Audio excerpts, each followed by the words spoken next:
Hi guys, Jackie with Famish Farm, and we're talking about our pantry challenge for this week.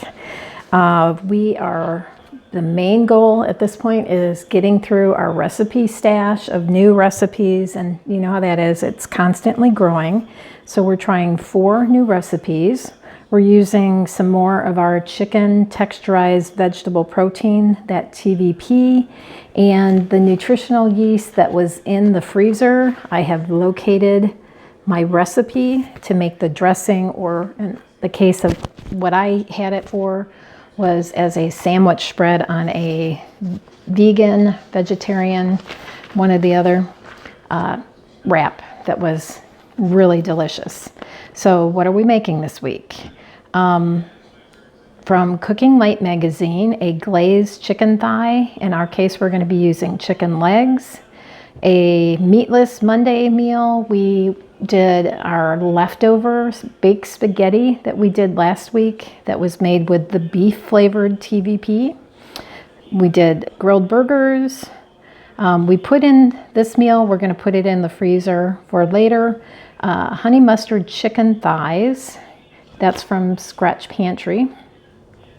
And then tonight, actually, we are grilling some thick pork chops. And Rod is also going to do some chicken, thin sliced chicken breast that we'll use for our salads at lunchtime. A barbecue, we call them barbecues. You would probably call them sloppy joes, made with ground turkey. And then sometime over the weekend, we'll be doing a breakfast for dinner that will be probably scrambled eggs, the bacon that I have in the freezer, and English muffins in the freezer. So that is what we've got on tap. At some point this week, I am going to probably try a bread recipe that is a sandwich bread from, again, Scratch Pantry. I may or may not tape that, but stay tuned for the cooking that we're doing for this week's dinners and see how it goes. Thanks for being here. Our first recipe is going to be the sweet sesame noodles with chicken and broccoli. Now, as you can see, I am using regular pasta, in this case just spaghetti. The recipe calls for an 8-ounce package of uncooked soba noodles, which is just a different kind of flour noodle that's usually used in Asian cooking. I don't have it. I wanted to use up this pasta, so we're going to go with it. Now, while that is cooking, and this is another kind of an interesting way to prepare this, when the pasta is, say, 3/4 done, they want you to add some broccoli florets, and I forget to do that. So I drain the pasta, and then I have to, of course, boil some more water and cook the pasta separately. So don't make that mistake when you're making this. I've got 2 small crowns, broccoli crowns, and basically I'm just gonna chop these into somewhat bite-sized pieces.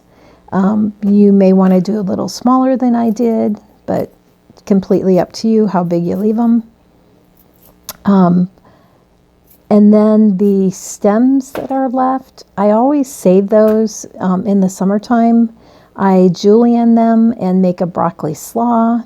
But this time of year, I'm just going to chop those with my salads at lunch and add a tablespoon or 2 of chopped broccoli stems to my lunchtime salad. I'm sure there's lots of other things you could do, including just chop it up and put it in this dish. I did not do that because it sounded good to go on my salads. I want to talk a little bit about this recipe. This is from the old Cooking Light magazine, June 2014. Cooking Light is no longer around. It folded into another food publication. But I've been hanging on to this forever, so I hope this is good. Oh, here I am saving those broccoli stems. Most of the time, these recipes are very highly flavored with just a little bit of sauce. Now I can tell you my finished product looks nothing like the saucy presentation in the magazine. It seems very dry compared to this. So I may need to make an adjustment. Sometimes on the Cooking Light recipes, we would double or triple the sauce amount to make a flavorful enough dish that we would want to make it more than just one time. So I've added 2 tablespoons of rice vinegar. It calls for 2 tablespoons of dark sesame oil. I only usually add 1 teaspoon of whatever recipe I'm making, no matter how much it calls for. And I do that because of the strong flavor, which we love, but also the cost. I'm economizing a bit when I do that. It also called for 2 tablespoons of light soy sauce. And even though it's light, it's still plenty of salt for us, so I don't usually add any salt. And at some point, I do pepper this recipe. I just don't remember seeing it on film, but I did liberally use pepper in it. And then here is a bit of the brown sugar, just a teaspoon. And then the 1 tablespoon of creamy peanut butter. Now these are sesame seeds, and it had asked for toasted sesame seeds, which I've done prior, and I just did it in the microwave. It took about 5 minutes. Be sure to watch them. And it's enough sesame seeds for what you include in the recipe, and then also to top it. Now I'm adding I use cayenne pepper there instead of crushed red pepper, a little bit of garlic powder instead of the clove of minced garlic that it calls for. And then I don't have any green onions this week, so I'm just going to add a little bit of onion powder also. I wonder if I ever really read the recipes when I make them, because now looking at the recipe, it doesn't actually call for you to heat the sauce up. And so I wonder if that's the reason. Did I reduce the sauce too much when I was putting it in the wok and combining it? But anyway, here you go. I'm heating the sauce, which I did, I'm sure, because I thought the peanut butter would incorporate into the sauce easier if it were heated up and in effect melted. But while I'm doing this, the timer is going to go off for the pasta water. And again, don't dump the pasta water. I should have added the broccoli at that point. You'll see on the other side of the sink, I've got my chicken flavored TVP soaking to get rid of the flavor. And of course, you would want to follow the recipe, which has you cook the chicken on a grill pan and then cut it into pieces when it's done cooking.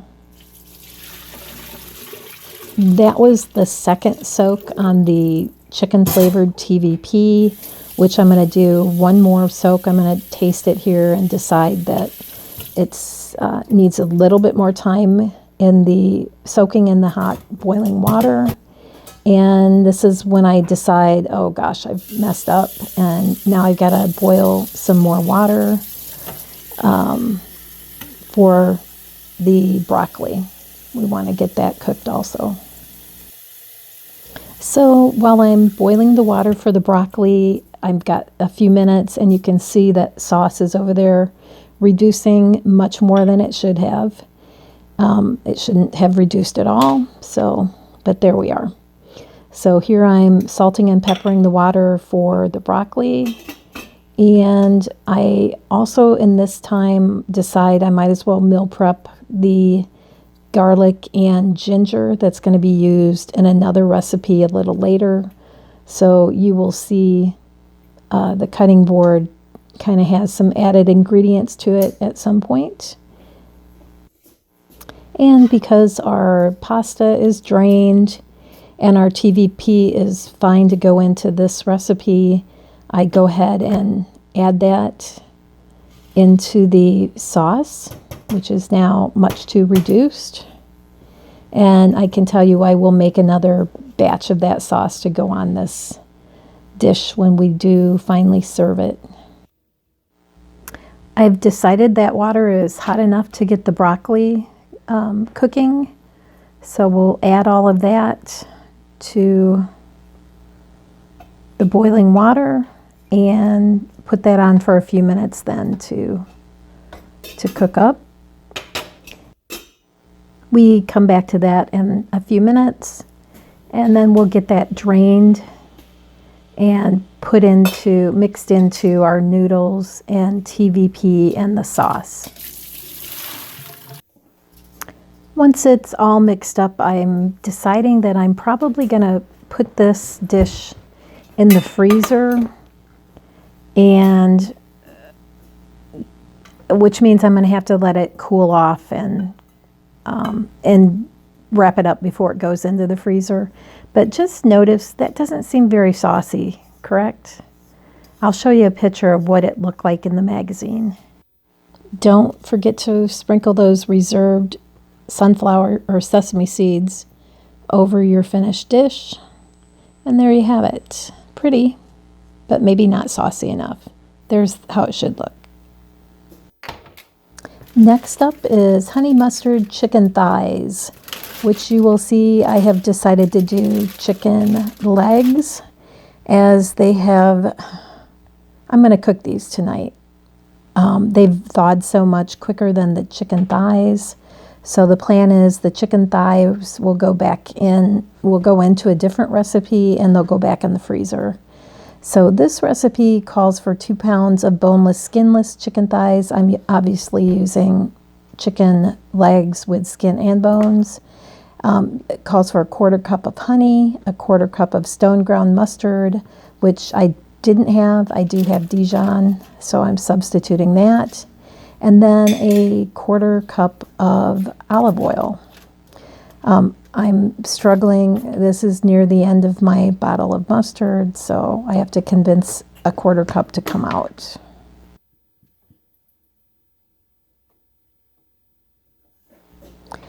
So I've noticed that this recipe calls for 3 garlic cloves, and this is the same cutting board that I've already gone ahead and minced garlic and ginger for a different recipe. So I'm just going to go ahead and prepare the garlic. And honestly, I forgot I had this garlic in the fridge. Otherwise, I would have used garlic cloves for the last recipe, but instead of the garlic powder. But anyway, just get the garlic in there. And then it also calls for salt and pepper, a little bit of oregano, and a pinch of red pepper flakes, which I am going to use cayenne pepper instead of the red pepper flakes.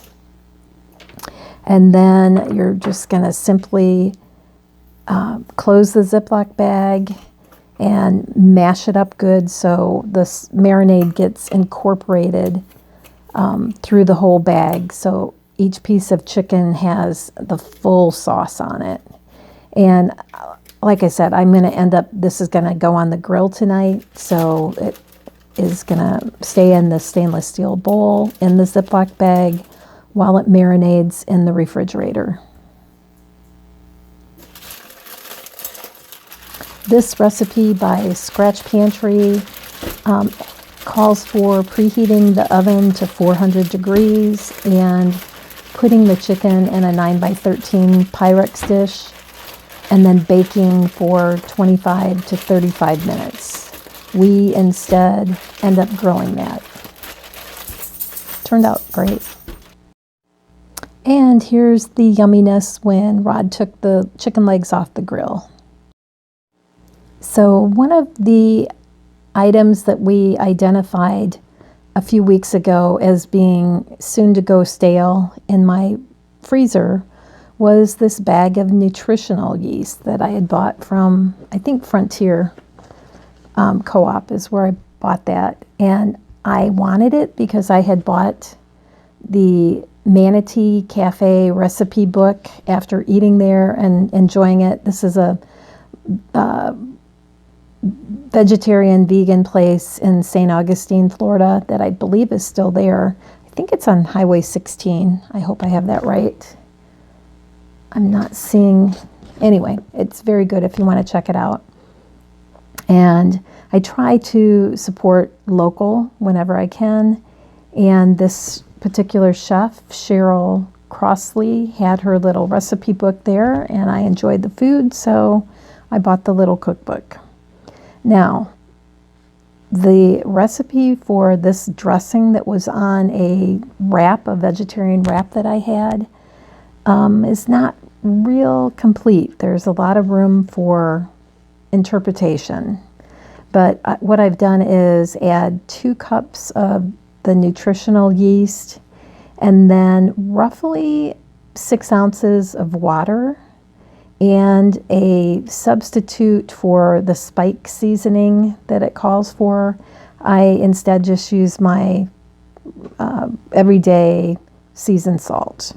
And I do add a half a teaspoon of mushroom powder because I've got it and I know the original ingredients called for it. I can put a picture up of the ingredients that you would find in spike seasoning.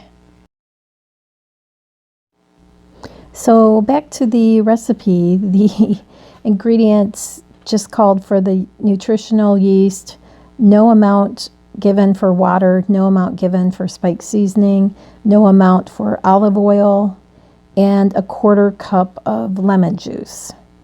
And what I noticed too late was this was supposed to make a quart. So what I should have done is use my stick blender from the beginning instead of my Pampered Chef whisk, and just done this right in a wide mouth quart-sized jar. If I had to do it again, I might do that. But as I mix this up with roughly 6 ounces of water, about a quarter, let's just call it 1 cup of water, a 1/4 cup of olive oil, a 1/4 cup of lemon juice, half a teaspoon of sea salt, and half a teaspoon of mushroom powder. It actually works just fine for a salad dressing. So not, I'm sure, anything like the original, but for my purposes, this is going to work just fine. You'll see I am writing notes on this recipe as I go, so if I do want to recreate it, I'll be able to do that. And then I decide to store it in a little pint-sized jar. So yes, there's plenty of room for more water and or oil, whichever way you want to take that recipe. But it was very good. Be sure to, I have a label on this jar already. I'm just marking over. By this time, my noodles with chicken and broccoli dish is completely cooled, so I can get that wrapped up and into the freezer.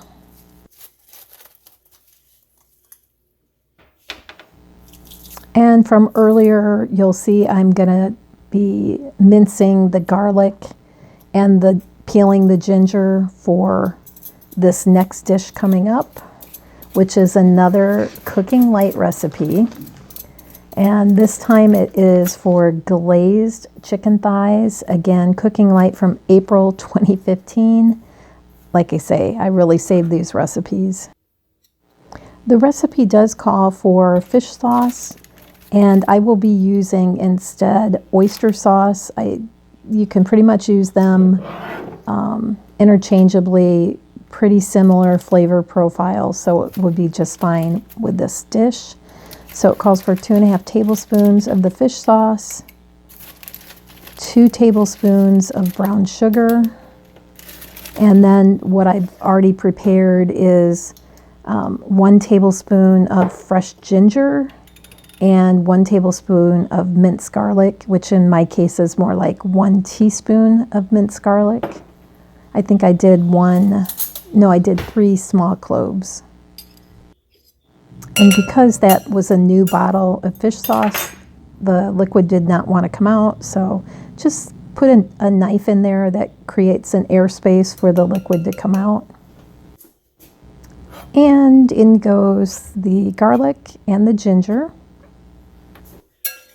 Once I find my whisk, I will just mix this marinade up And then I've got a bag of, I think it was about 5 pretty good sized chicken thighs that I am going to coat with this mixture. And then these are going to just go, they're not quite 100% thawed. So I put these, once I've got everything coated, just into my refrigerator, and we grill them a few days later. Oh, this is important. Save out a tablespoon of that sauce, because once they come out of the oven, you're going to use a pastry brush and put that over the cooked chicken. And I think I put it back in the oven just to, get a little bit more color on the chicken breast.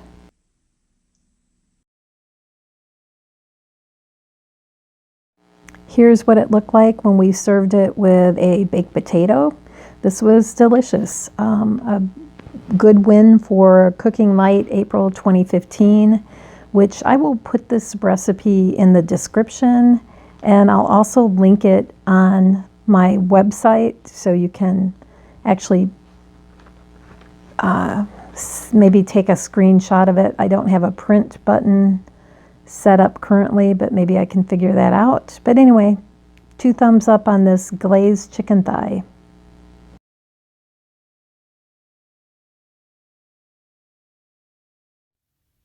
And this was also very good, honey mustard chicken thighs, which we made as chicken legs. The recipe called for baking in the oven. We just threw it on the grill. It looks in this picture darker than it was, but they were actually very good. Fall off the bone tender and good flavor too.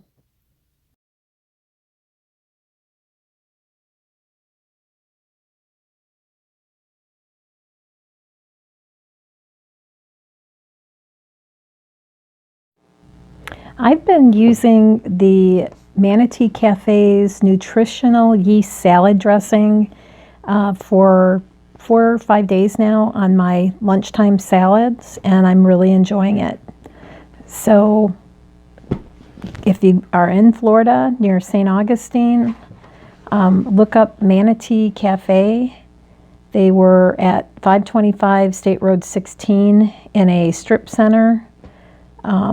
A friend of mine lives in St. Augustine, and she eats pretty clean, and she had recommended this place. It was very good. And I just had a brainstorm. If my meatless Monday dish does not have enough sauce on it, I'm going to add some of this nutritional yeast dressing to it to give it a little more sauciness. And I bet that's going to be delicious. I'll let you know after I try that tonight.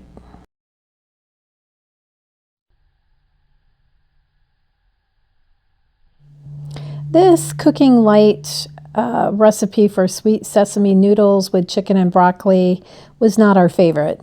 But understand, we made too many changes to ingredients and technique to maybe judge it accurately. With real chicken, with the sauce that was not reduced, it might have been perfectly fine, but not one that I will save or make again.